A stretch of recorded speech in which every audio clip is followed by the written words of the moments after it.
So, welcome everybody. Happy 2021. Happy Inauguration Day. So, welcome. This series for this year, we're kind of transitioning from Wine and Wisdom with Whitney on Wednesdays to Rightsizing from the Inside Out for this coming year. And I'm really excited to tell you a little bit more about that. I'm going to go ahead and share my screen.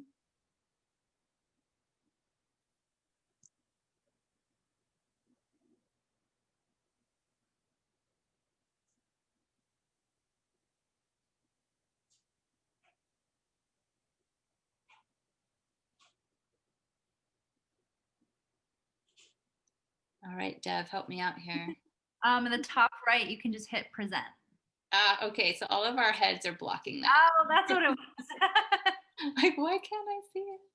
Sometimes it's hard to see. Yeah, it's a little stressful when you're the one doing it.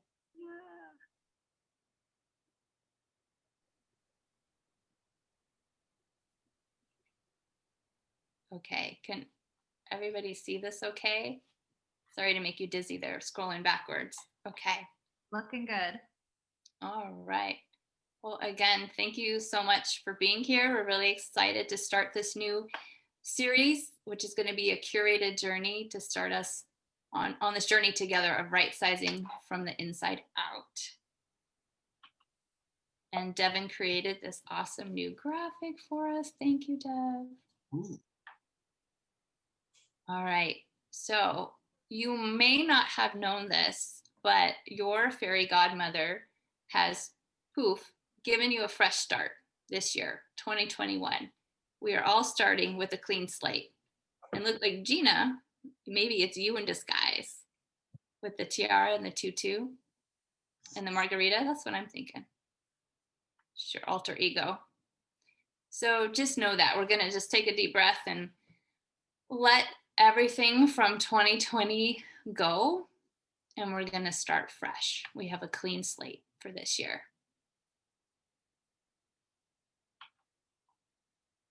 So I just wanted to start off with a discussion of what is right-sizing, because I think people have so many different ideas around it, and I would love to hear, when you hear that term, what pops up for you?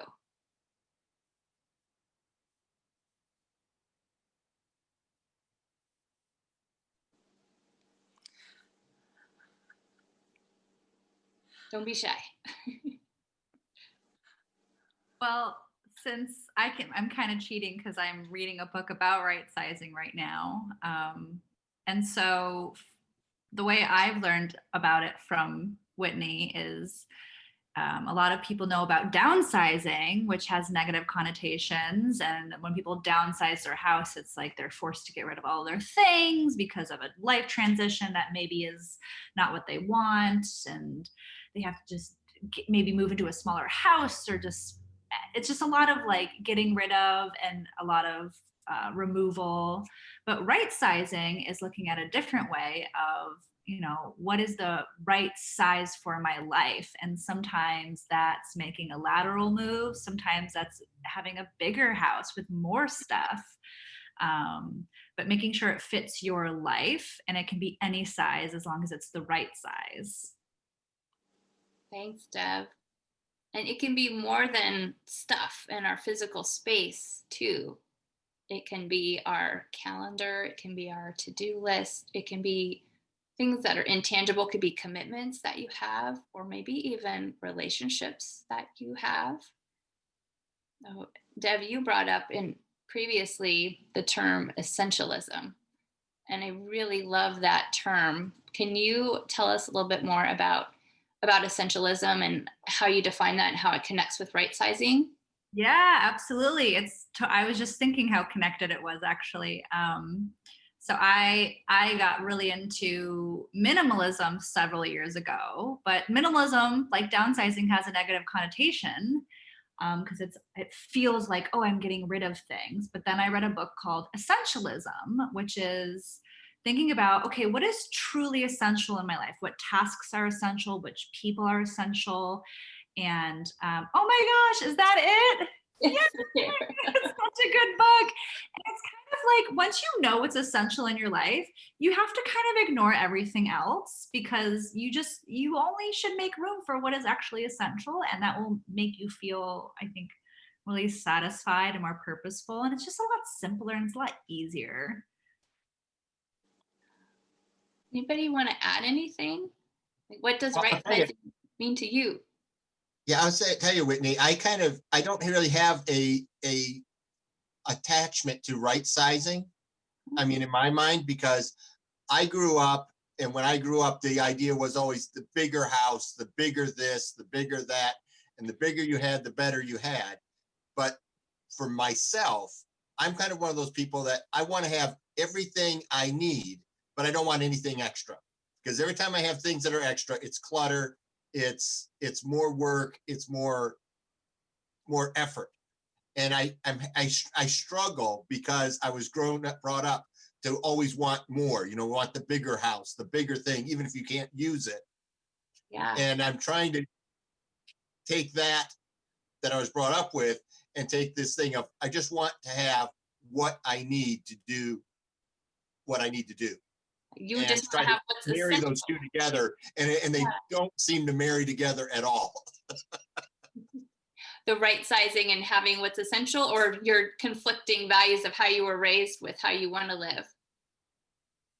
Yeah, well, kind of like the perspective of life. If you want to see life as expanding and growing, but at the same time, you don't need to have the bigger car, the bigger house, the bigger whatever, just to have bigger.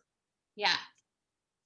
And how do you kind of take some of that I've had before, and at the same time, how do I justify I only want what I need to do what I need to do? Yeah, I think if I go camping, I only want to have the stuff I need to go camping to do the kind of camping I'm doing, where I'm doing it. You know what I mean? I don't want anything extra. That makes sense, and that sounds a lot like. I gotta throw one comment to that. Yeah, please do, Bill. It sounds like an old George Carlin routine about having all your stuff in different places. Let's say, sorry, I couldn't resist. No, thank you for that. I mean, Larry, from what it sounds like, you're describing essentialism, and I feel like right sizing is so unique to each individual person. You get to define what is right for you, what's enough for you. You use the word justify, like, how do I justify this? And I would challenge you to, do you need to justify it? Or is this coming from the messages that you grew up with?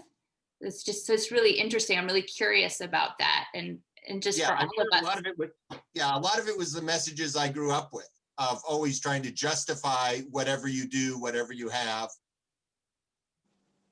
And I'm trying to grow out of that, because so much of that just puts boxes around you so many places, and it keeps you from being able to really just breathe and do. Yeah. I think by right sizing and lightening up, we can free ourselves for more abundance to come our way. Any other thoughts? Abundance, more stuff, and bigger stuff. Not necessarily. I think abundance can be anything you want it to be. Maybe it's so that you have the time and space to grow your business. I know that's something that you're doing this year, Larry. Could be more time to spend with the people that you love. So I think abundance could be defined in many ways. Thank you. That's helpful. Anyone else want to share their thoughts on right sizing?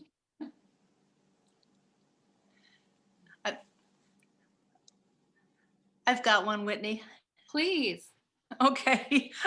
I look at it as the path that I'm on, and it's really interesting. I've not been wanting to create as much. Being an artist, it's sometimes I have to feel like I have to explain myself to why am I not creating, and it's just paying attention when there's a bit of synchronicity. Something happens and I'm like, oh, okay. Thank you. I know I'm on the right path. And so it's just paying attention to little changes and being okay with change. Thank That's you. it. No, thank you for sharing that. And Sure. I'm curious to hear more maybe about the synchronicity and what are you noticing and how do you train yourself to see those cues or notice those cues? Oh,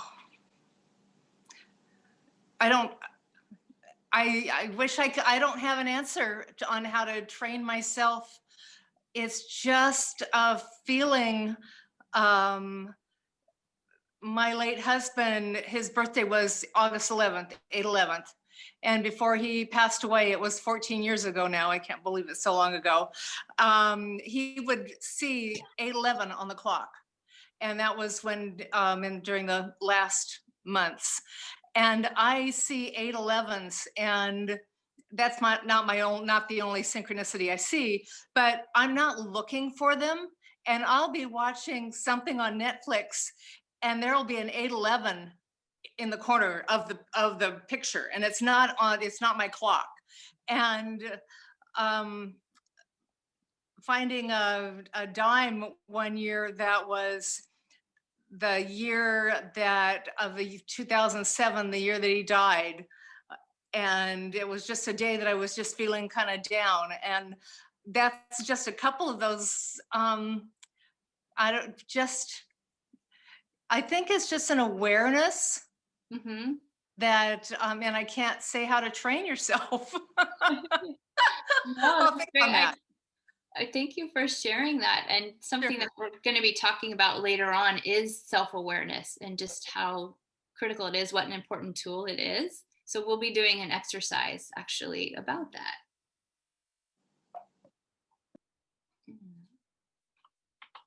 Oops.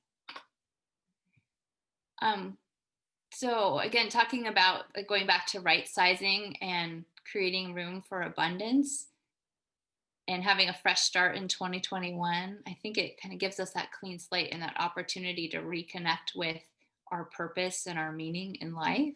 So I invite you to kind of open up your bandwidth, I guess, to the universe to see what comes in and see what synchronicities you notice this year.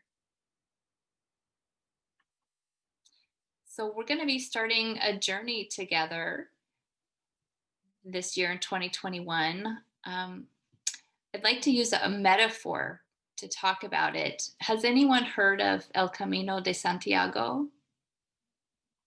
Terry, do you want to tell us what you know?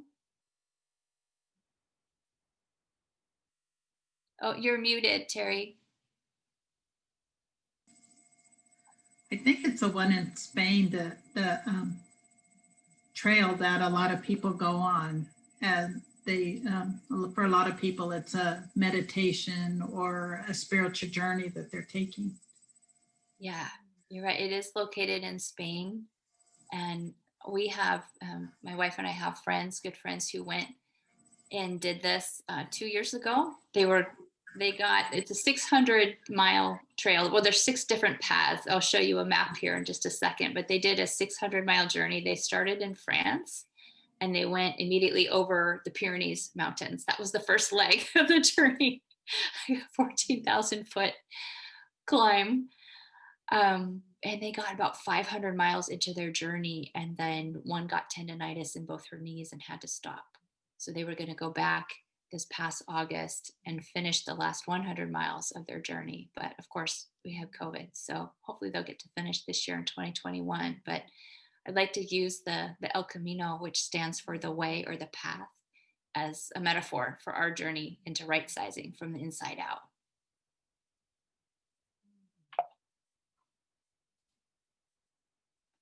Here are the different routes that you can take. So our friends took this black route starting in France. This is the one that's 600 miles.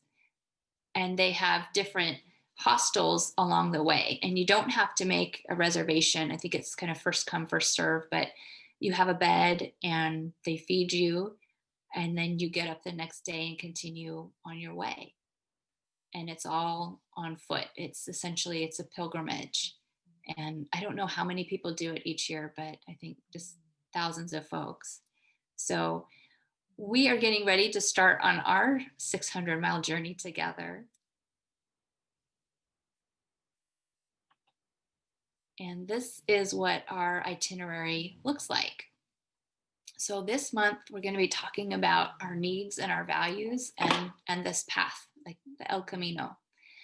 And next month, we have Dr. Catherine Hoffman. She is a naturopathic physician, and she's very passionate about boundaries and about teaching people how to set artful boundaries, she calls them, both personally and professionally. Because those boundaries are kind of like what Larry said, like feel like what is essential? You know, because if we can say no to things, then we can say yes and leave room for other things to come in, those things that we want more of. March, we'll be talking about resilience. And Deb, do you want to tell us about our March speaker? She's amazing. Yeah, her name is Andrea, and she is a local therapist, and she does workshops and trainings on resilience. So she's kind of cooking up something for us, just for us, and it's going to be quite a treat, I think. I think so too. Excited. And then in April, we have a friend that Bill found for us. Her name is Mary, and she is she's a nutrition coach. She has her MS in nutrition, and she works at Natural Grocers, and she's going to be talking with us about nutrition and wellness. And then in May, we have Bess Lindahl, who'll be talking with us about skincare. And so I'm excited about that. And then we have a whole calendar lined up to kind of curate this journey together. So we'll be talking about fun and travel. Devin, our very own Devin's going to talk about right-sizing your calendar. We're going to have Kara Kazemba back from Ancora Counseling to talk about right-sizing your relationships, because that was such a popular webinar or episode last year. We are also going to have our very own Alyssa Fuchs talk about right-sizing your wardrobe and how to create a capsule wardrobe. In November, we'll talk about right-sizing your holidays. And then in December, Alyssa's going to come back and talk about creating comfort and joy in your home. So as you can see here, we're starting from the very inside, from our core values and our needs, and then we're going to be working towards the outside. So we'll end the year talking about our homes. So if you know of any great speakers for June and July, please let me know. I do have one person I'm going to reach out to for June, but fun and travel, if you know anyone who is an expert in that, please let us know. Okay, so one of the traditions on the El Camino is the following. Take a look at this picture and maybe mentally choose one or two of your favorite stones or rocks.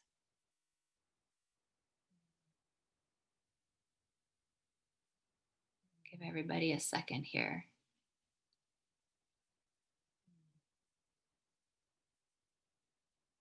Well, sometimes when we embark on a journey, we end up taking like too much with us. Like, who has ever packed for a trip and done that? Right? Bill says everybody. Sometimes too, we take things that we didn't intend, or maybe we're not even aware that we are bringing with us. One of the beautiful traditions about hiking this trail is that travelers or pilgrims will take a stone or two, and that stone represents something that they want to let go of. So it's something that they're meditating on throughout their journey. And when that is resolved, they set it down by the side of the path.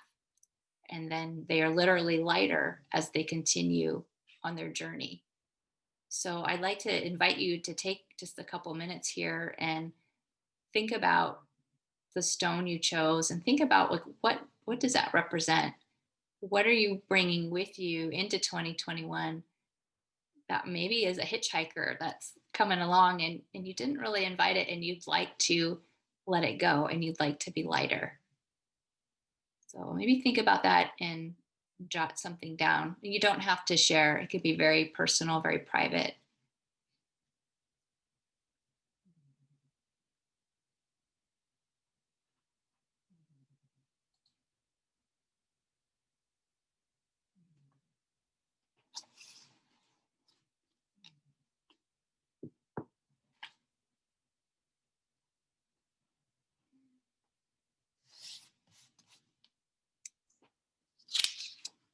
just I think as a kind of a metaphor. As Gina knows well, I've been working with her on her jewelry revival. It's my mom's stuff. And it happens to be among all of her mostly artistic, design stuff, not just gems, is a turquoise rock. And I think that could be a metaphor for, I'm not sure what I'm going to do with it or where I'm going or what's going to happen. So I'm keeping an open mind about that and probably other things. How's that work for you? Works for me.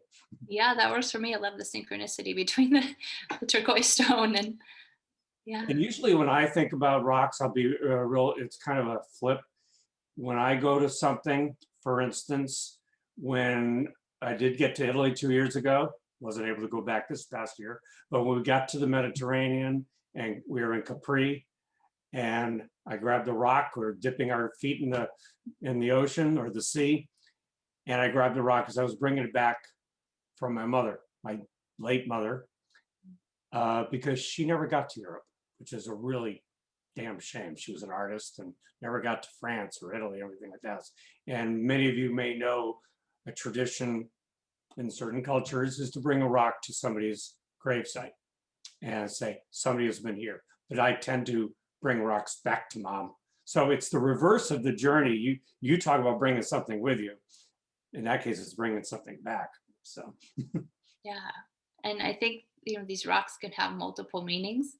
We've also talked about big rocks and the name of our company and why it's called that, and putting the big rocks in your jar of life first to make sure that you have room for what's most important to you and for your priorities.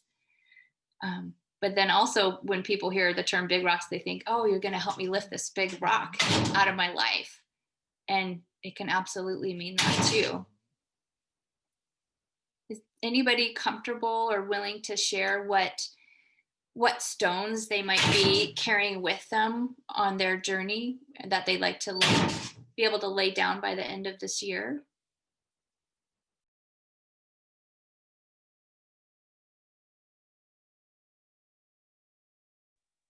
Whitney, I don't know about laying down, but one of the things I've become aware of in the last, I don't know, month or so is just how many layers of life I've got on top of each other. I mean, it's nice to be old and wise and have all kinds of experience, but that also creates all kinds of layers to making changes, to doing things different, to understanding, things, coming to new understandings of things. It just seems like there's always layers that I have to work through of myself. It's not like there's not a gap and it's not a straight line. There's layers that I have to work down through.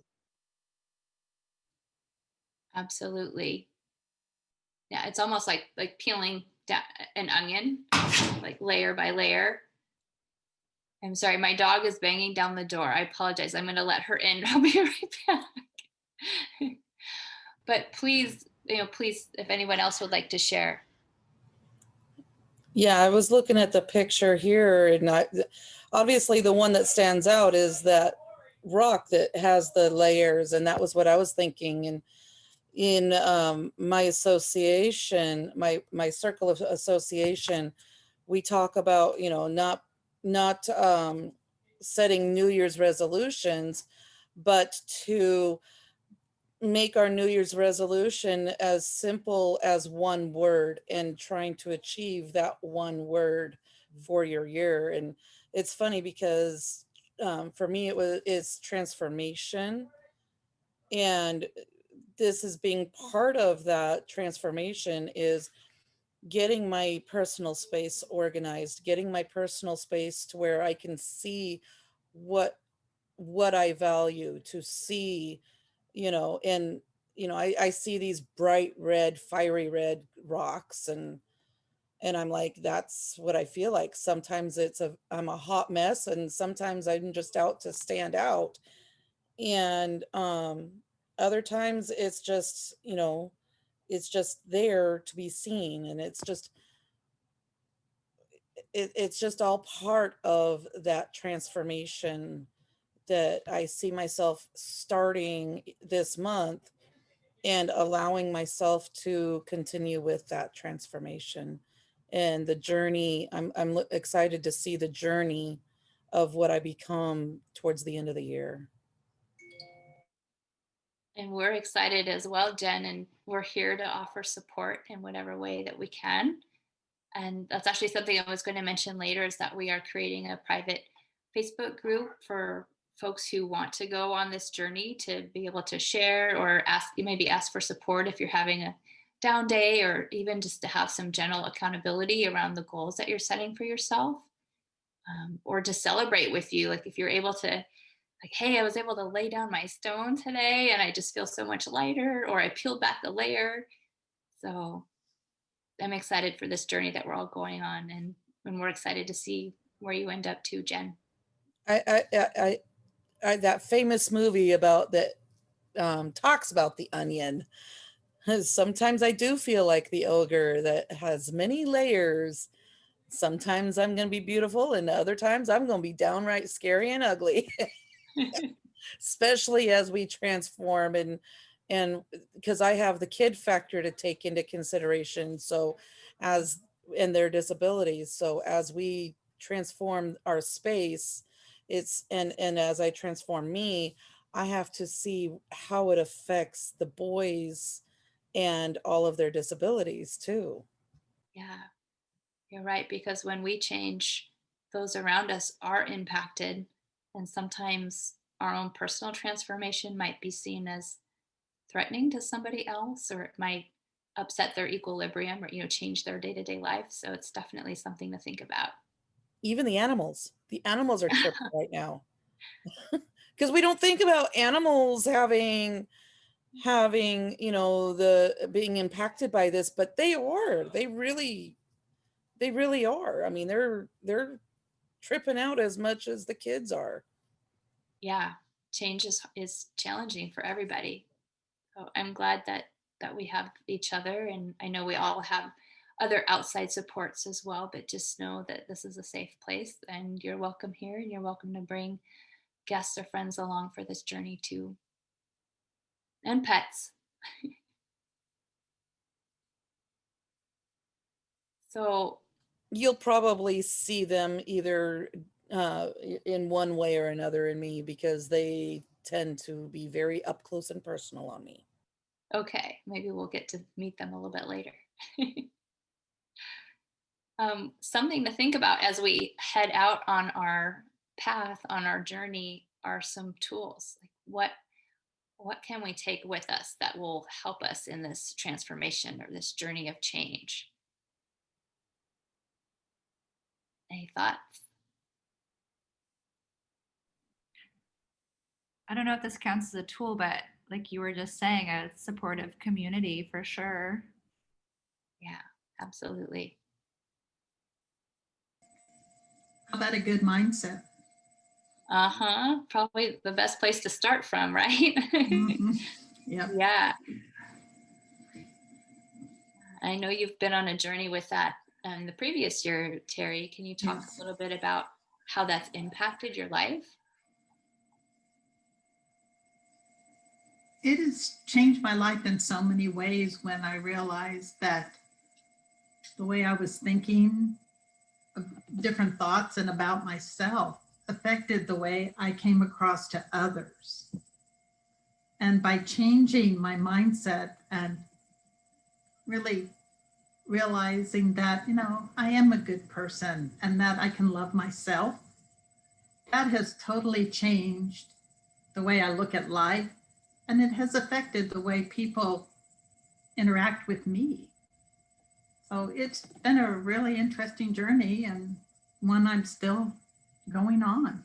And it's taken me out of my comfort zone, where I've learned that's where I need to be. It's been really exciting to be a witness to your journey, and I'm just very honored to get to continue to be a witness to your journey. Thank you. I was thinking growth mindset, not just positive, but having that growth mindset. It seems to be a big one in our house, versus that fixed, this is the way it is. But to be a open to learning the new ways and learning a different way of being and thinking. Mhm. Absolutely.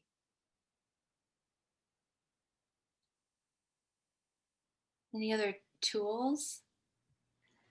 One thing that I've been using lately is just like, where in my life have I already proven that I've accomplished something? So, for example, like, when we think of going on a hike, we're like, we follow the signs, we follow the trails, and we always make really good, or I always make really good decisions. Like, I have really great conversations with myself about, like, I know this is difficult, but it's only hard in the beginning. And just keeping that commitment, or having people to talk to, or like yesterday, I realized that I have to write things out and I have to see them. And so post-it notes are really important, and having mantras that I say to myself when things are difficult, and just really understanding that everyone is like reflecting through their own lens. So just like when we were looking at those rocks, we all see a different rock, or we all have an opinion about the rock, but for like our own selves, our opinion's the only one that matters. And so if someone makes a comment maybe that's uncomfortable, it's like they're a sacred teacher, and letting us know, hey, there's something that we maybe need to repair or work on, and self-parent and reframe. And we get to choose that, right? Like, we get to choose what we tell ourselves. Like, I love my 4-year-old side, and I bring her out all the time, and I embrace that, and people interpret it very differently, and it's great. Whatever they interpret is a reflection of what they see in themselves. And so I'm just a vessel, and it's either, attract or repel, and there's nothing wrong with either one. Like, that's, I think, the biggest thing is that, like, moving into a place where there's not labels, like, I'm Gina, I'm a weirdo. It's just like, no, I'm Gina.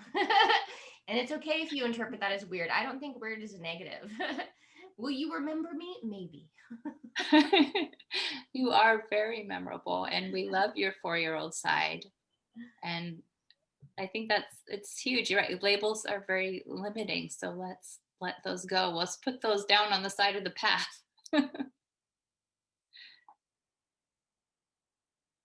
Any other tools that folks feel might be helpful as we start out?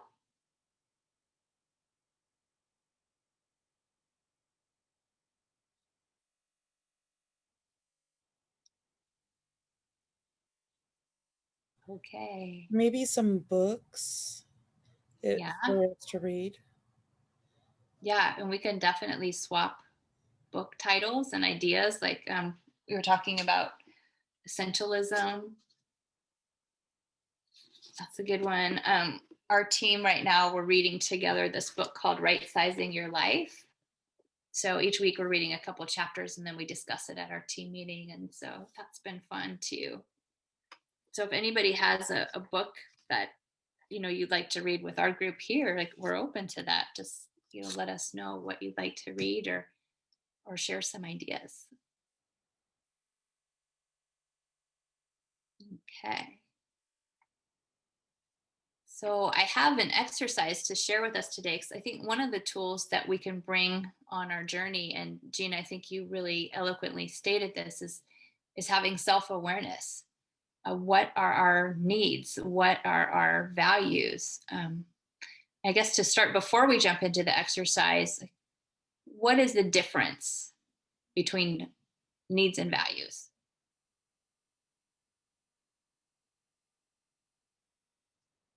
There's no right or wrong.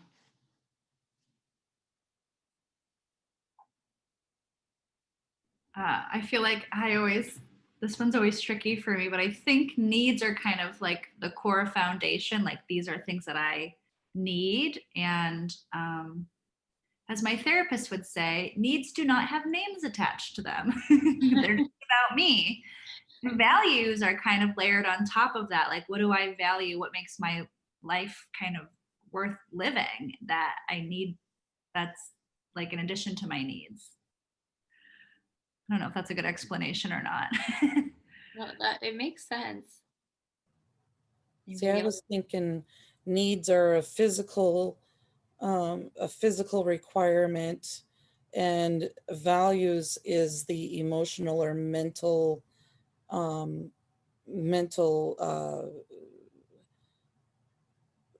the emotional and mental requirements.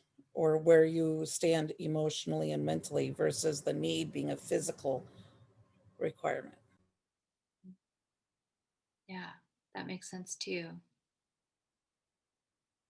I see a lot of head nodding. Anybody else? I think needs are kind of tricky because on one hand, it's like Maslow's hierarchy, like food, shelter, like the basic needs.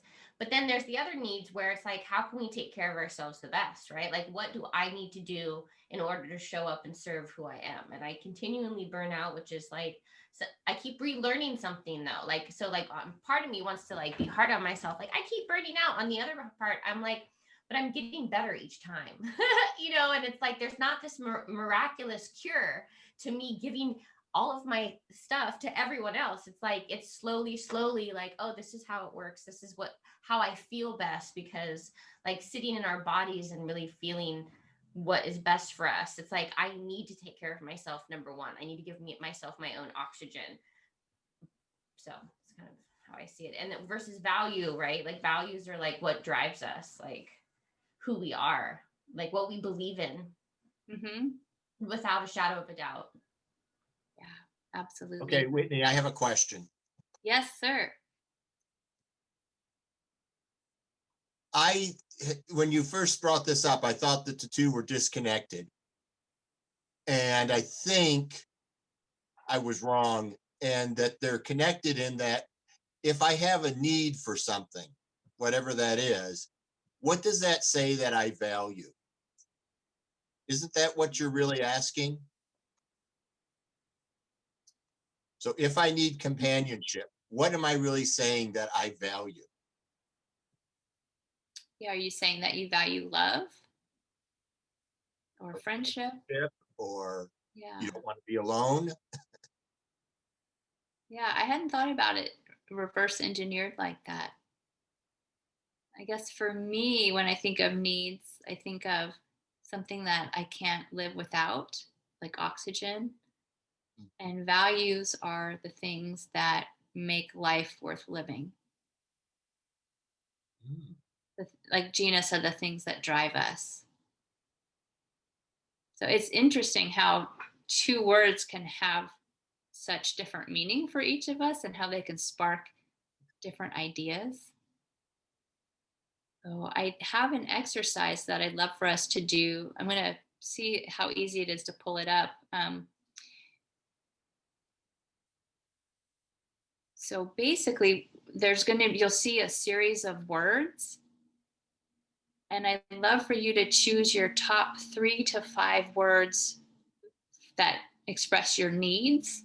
And Devin will send this out by email afterwards too, so you can have a copy of this. And if you're a hands-on person, you can actually print this out and cut out the cards and shuffle them and sort through them that way. Today we'll do it digitally, just because that's the medium that we have. The slight downside to Zoom.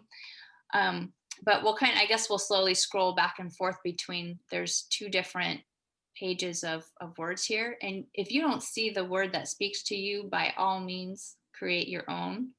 But what I'd love to have you do is list your top 3 to 5 words that define your needs and your top 3 to 5 words that define your values. And we'll take about 5 to 7 minutes to do that. Maybe if you could put up your electronic hand when you're done, and then we'll know.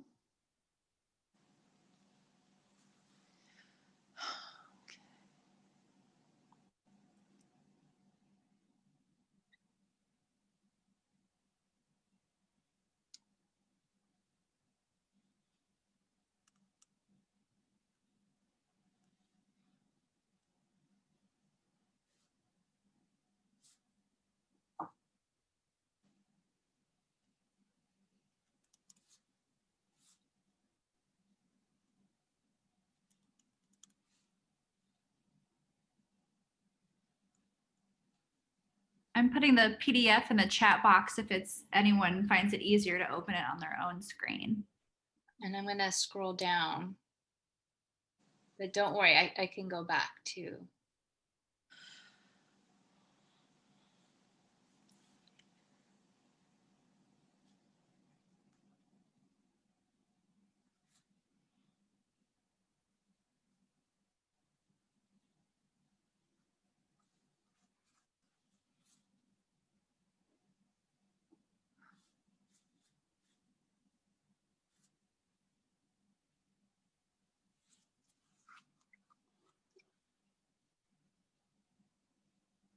I'm going to scroll down to the bottom here.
Would anyone like me to scroll back up Yeah, to the beginning or the middle?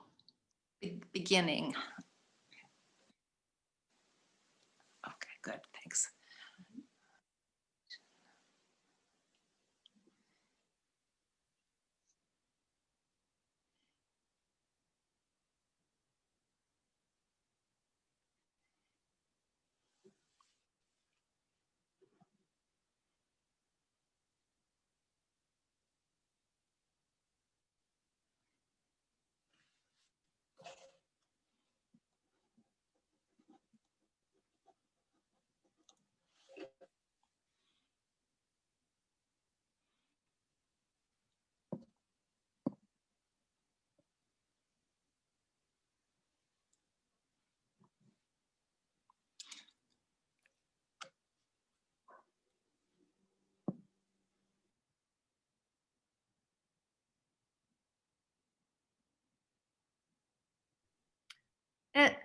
Is anyone not seeing the PDF in the chat?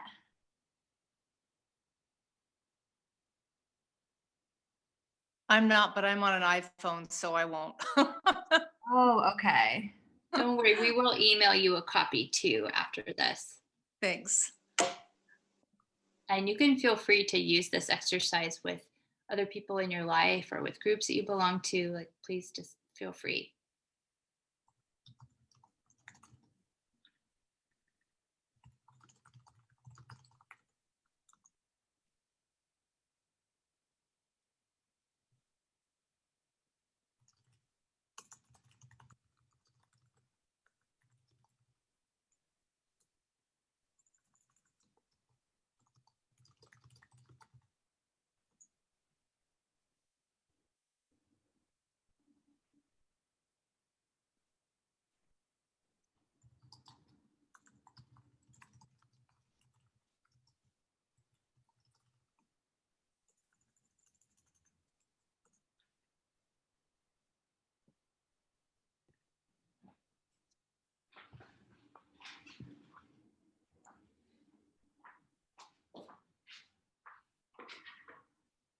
How's everybody feeling? Would you like a couple more minutes? Are you feeling pretty settled on your words?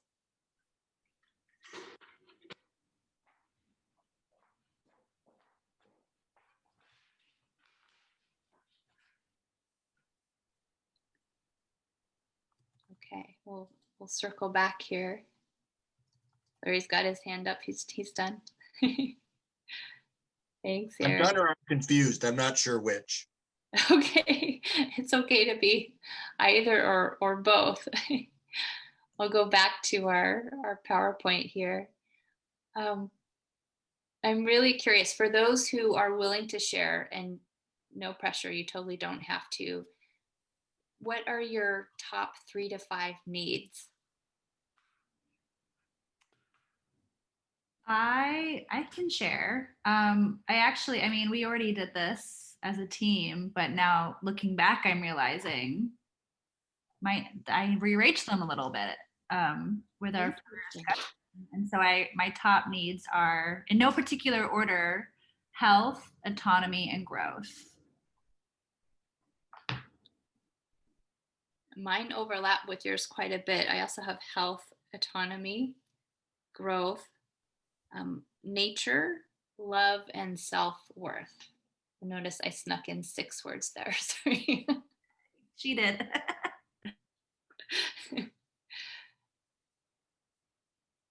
Anybody else want to share? Like what are your needs? What can you not live without? What's your oxygen? I've got them. Yeah, go for it. Okay, friendship needs are not in no particular order.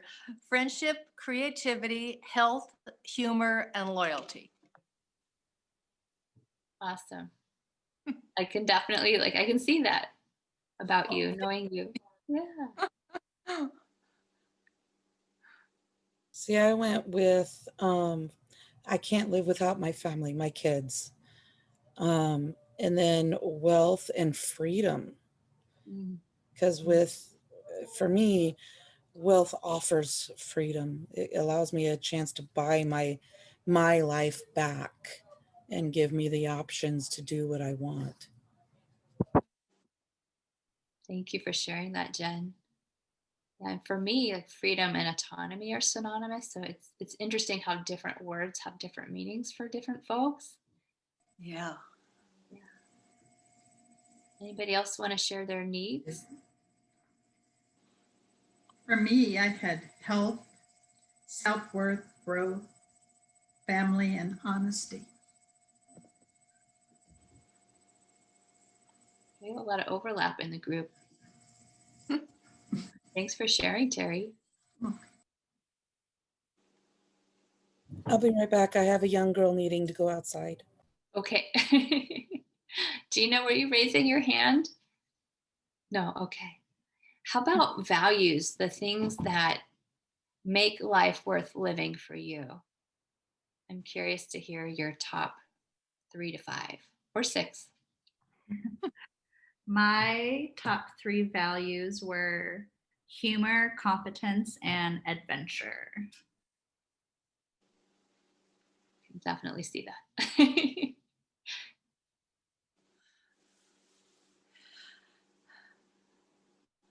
Okay, I'll go.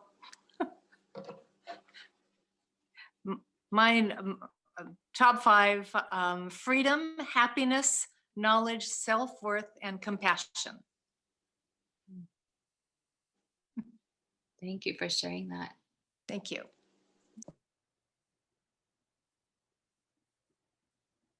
Mine are creativity, freedom, achievement, service, and community.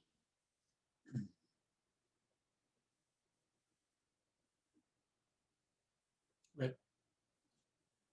Yeah, Bill. Okay. If I could read my writing: community, compassion, empathy, loyalty, and service.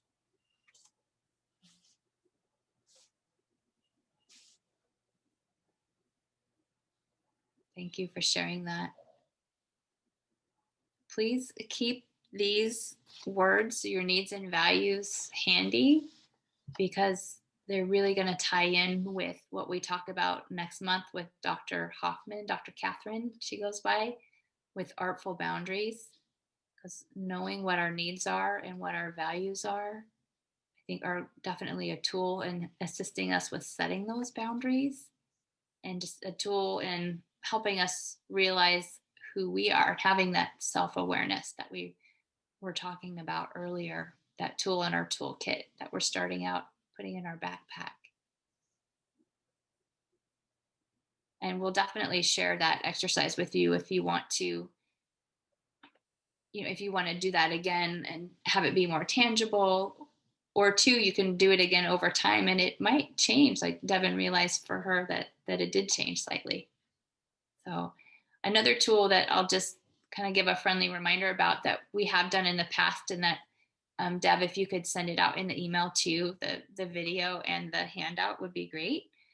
It's defining your big rocks, and your big rocks could kind of be superimposed with your needs and your values, or they could be separate. For me, it's kind of a mixture of both, my needs and my values in here. So sorry, these are my big rocks here. And so we'll send you a blank worksheet that you can do yourself, and you can color it if you like. I've had other people like put actual rocks on top of the page and write on the rocks because they're very kinesthetic. They're kinesthetic learners. Is the bottom right travel? Yeah, I know. It's kind of a weird font, but yes, it's travel. Is that a font? Well, I guess it's my own font that I made up. There's the creativity.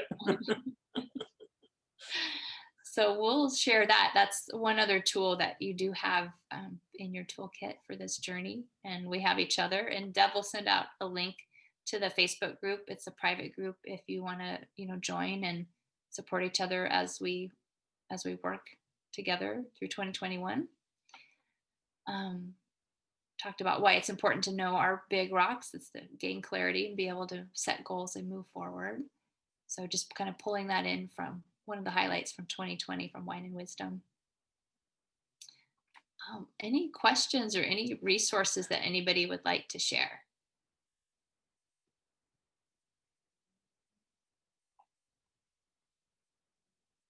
A book I found really valuable and I'm rereading is James Clear, Atomic Habits.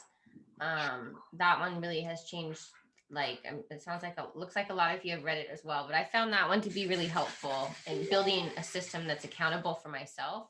And I'm finding just like it's like we really have to fine tune our own map from who we are. It's like the greater we learn ourselves and like, okay, if I'm feeling this way, 10 push-ups is what I need to do to get out of the spin.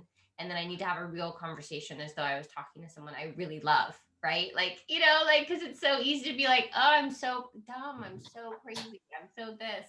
And it's like, it doesn't serve anything. Like, I wouldn't say that to other people. So why would I say it to myself? So it's just, but yeah, that Atomic Habits, being able to catch myself out of the spiral, big help there.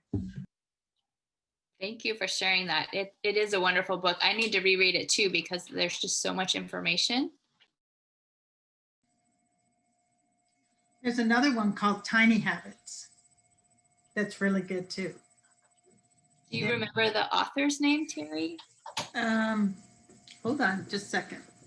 Yeah. We'll have to, maybe Deb, if we could post a list of these books in the Facebook group and maybe put them in the email too. It's B.J. Fogg.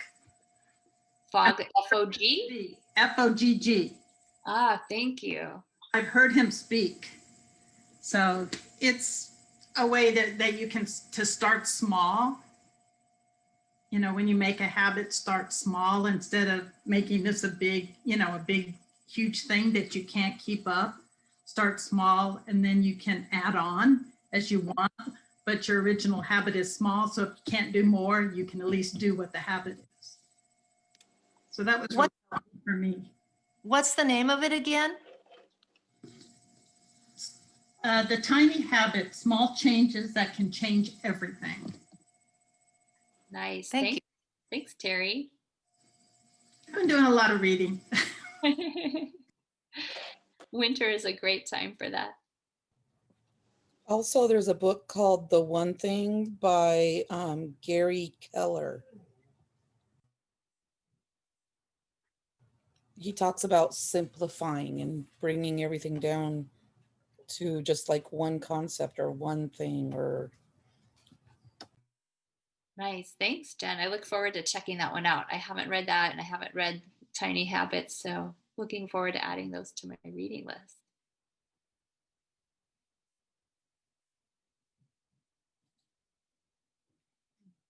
Any other questions or resources? We are at 5 o'clock, so I'll respect everybody's time and let you go. But Thank you so much for being here on the first leg of our journey on right-sizing from the inside out. Look forward to seeing you next time for Artful Boundaries with Dr. Catherine. And please check in throughout the month. Like, let us know what goals you're setting for yourself. If there's any support that we can offer you, we can celebrate a win with you. Please let us know.